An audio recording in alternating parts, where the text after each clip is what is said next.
Good morning, everybody. I'm gonna try this video again because I tried doing it on my laptop, and I live in the country, so I have to deal with hotspot internet, and it was taking forever. So I'm gonna do this on my cell phone because that way it does not affect my data.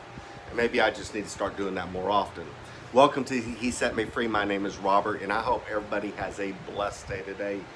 I've pretty much been up since midnight. That's what happens whenever I don't take one of my sleep aids to help me go to sleep.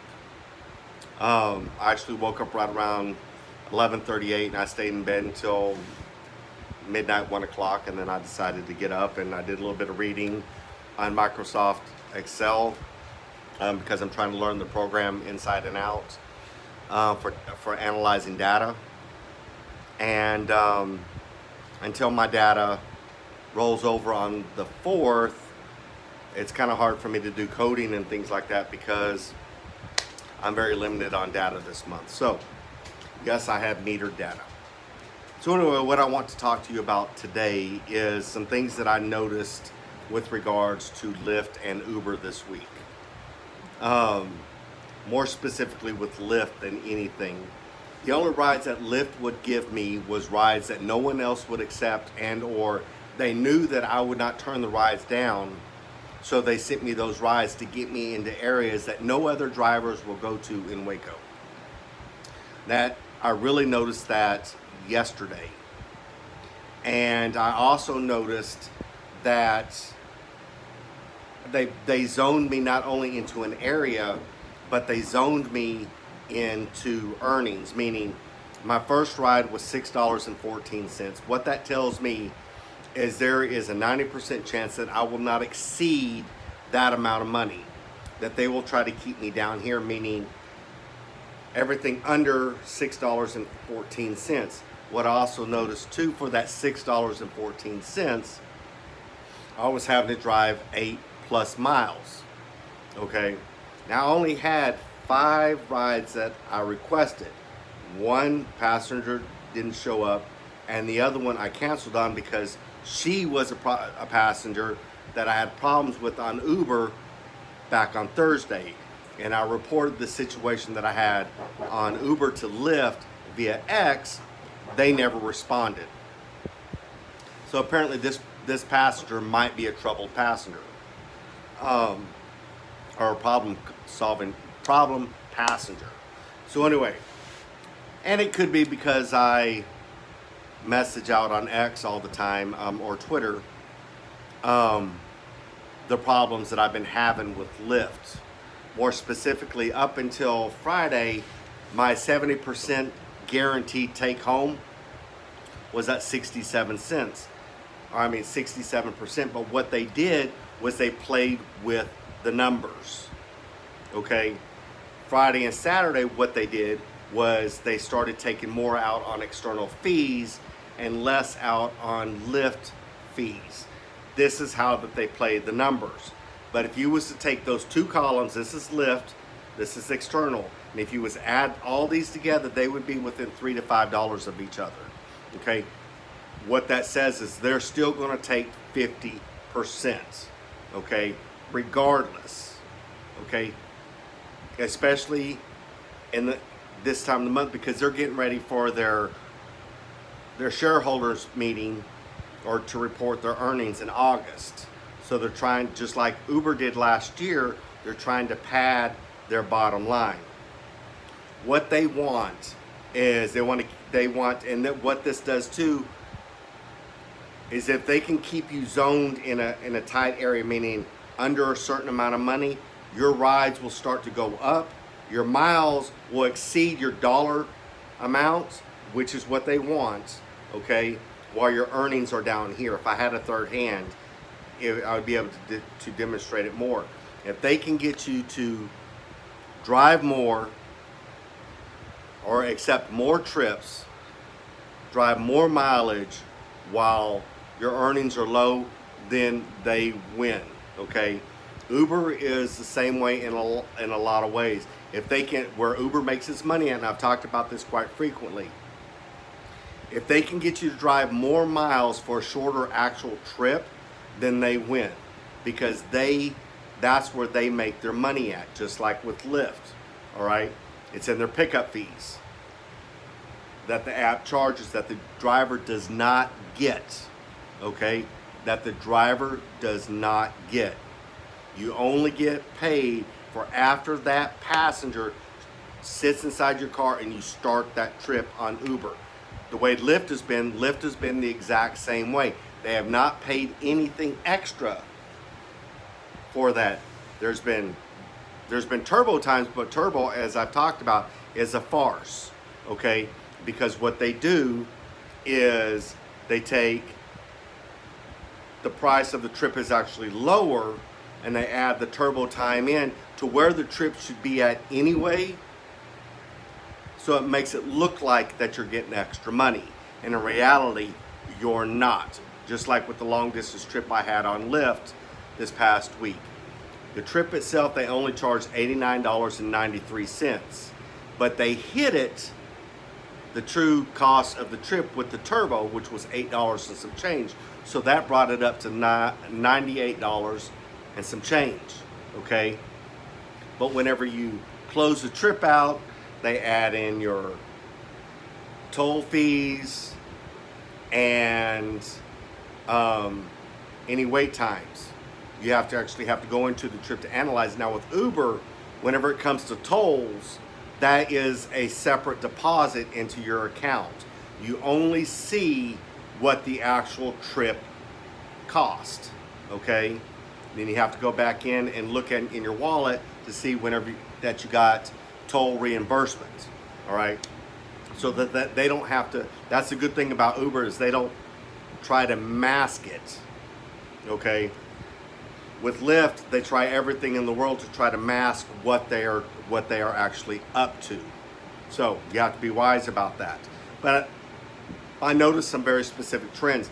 Like I said, the kind of trips that they were giving me, the areas that they would send me to because they couldn't get any other drivers to go, and because of the way that I do my ride share, because they know that I would not turn the ride down. That's why that they sent me those rides. Now the caveat to that is if Lyft can get, and Uber, if they can get you into an area that no other drivers will work, then they got you. Now, I found a way around that with Uber yesterday. I went into the app, I picked up a lady over in Northwest Waco, and I only carried her 1.1 miles away, 1.8 miles away. I went into the app after I dropped her off, and I turned off my GPS and I turned off my data, okay? Then I went to the good side of Waco and I turned it back on. What that did was that prevented Uber from seeing where I was at, okay? As long as they can still track you, they're gonna try to keep you in that area. But I found that that worked for me, and I did it a couple different times yesterday whenever they kept trying to push me into North Waco or Northwest or Northeast Waco. All right, basically the way that I look at it is that tells the app I am unwilling to work in this area. And it forces the app, because I've now disappeared, to take and shove another driver into that area that may not know what's going on. So it worked for me. I'm gonna try it again today because today's Sunday. But I've lost a lot of confidence, even though with all the information that I've shared to you regarding Lyft. The only reason why I continued to drive for them was because the money was better, okay? But over the past 2 weeks, the money has been horrible. And my rides have been cut significantly. I had 21 rides on Lyft this week. 21. But that falls in line with this time last year. Well, I actually had a job last year, but in previous years, during the summertime months when rideshare starts to pick up because you have tourism going on and people are getting out a lot more, Lyft is taking more money. Now with Uber, on the flip side, the summertime is a hot time during Uber because Uber is a household name. Even when people are on Lyft, they still say Uber. Everybody knows Uber, okay? They can't decipher between the two, all right? They just say Uber. So It works out for your benefit. And my rides have gone up. I've been averaging 15 to 18 rides a day. You know, and from the time that I log on between 5:30 and 6 till 12:30 or 1 o'clock.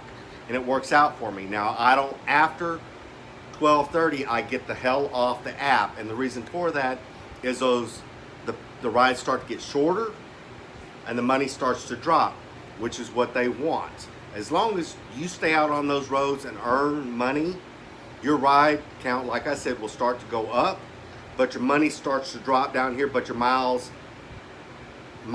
money to mile ratio starts to separate, and you start driving up the miles, and your earnings start. Not all money is good money whenever it comes to rideshare with Uber and Lyft. It's best to get off the app, okay? If you're a 8, 10, 12 hour day type of person, then it works for you if you don't mind putting the miles on your vehicle and using up the gas. But I have found that works for me, that I don't go past 1 o'clock if I can avoid it. Now, if it's still pretty busy and the money's still halfway decent, I'm constantly looking at it because I always have my laptop going as I'm putting in my information down from start to ride to end of ride. And I keep tracking, I'm constantly analyzing the data throughout my day. And whenever I start to see, and I highlight when I can, whenever I start to see trends of lower earnings and higher mileage, when I start to see that, it's time to go. Because that's how you make smart decisions. That's how you are controlling the narrative and what's going on. All right, not them. But always remember too, that they are paying you, they've already predetermined how much they're going to pay you based off of your driving patterns, thanks to AI, okay? How to circumvent that is go by with the way Uber used to go. Take the little longer route. Take the interstate where appropriate. Don't take, the thing with Uber is you take the slightly longer route without it being too noticeable to force Uber to pay you what they would have paid you under the old system. AI now is paying you according to your driving patterns, okay, while they're still charging the passenger the exact same amount of money. That's how they are maximizing their earnings. Flip it over on them and it will work. It will work, okay? And I did it several times yesterday, all right? You do what you got to do. You got to, and it's nothing against the passenger, because if it was the old system, okay, then they would be paying what they're supposed to be paying in the first place.